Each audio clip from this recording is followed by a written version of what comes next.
Well, Bahamas Executive Councillors and Allied Workers Union are calling on the Department of Education to train educators on the collective bargaining agreement.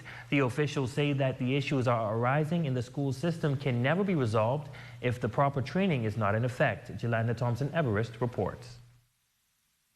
BECAWU executives Vinola Sayers-Nelson and Pamela Murphy are stating that some administrators in the education system are confusing policy with practice, and that is becoming a major problem.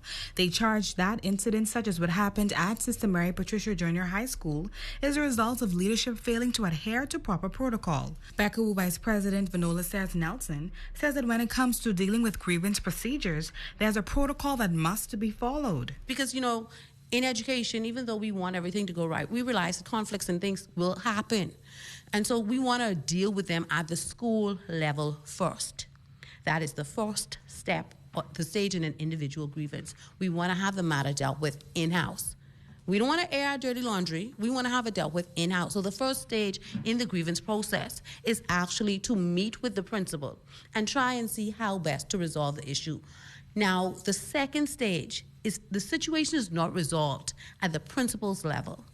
It is then that the principal then brings in the district superintendent. So the next stage is carrying the matter to the district superintendent, who then now seeks to resolve the situation. Nelson stresses that the matter regarding the teacher at Sister Mary Patricia Junior High School did not have to happen if the principal met with the teachers when they tried to reach out to her. With the grievance process, once the matter is given to the principal then, once she realizes it's a grievance, once a shop steward or a representative goes into her and says, we have a grievance that needs to be addressed, the principal then has 5 days to speak to the matter, to try and resolve the matter. If in the 5 days that is not that no resolve can be made, it is then unfair for the staff, for the individuals, to just continue to be strung along because the grievance process is not being allowed to take its due course. BECAWU Secretary General Pamela Murphy says that when conflicts arise, principals usually take it personal when it's not. It is not about you. It is because of your lack of training and your lack of dealing effectively with what is going on your campus, and that is why the teacher now has to reach out and call for the union to come in to intervene. It's not personal.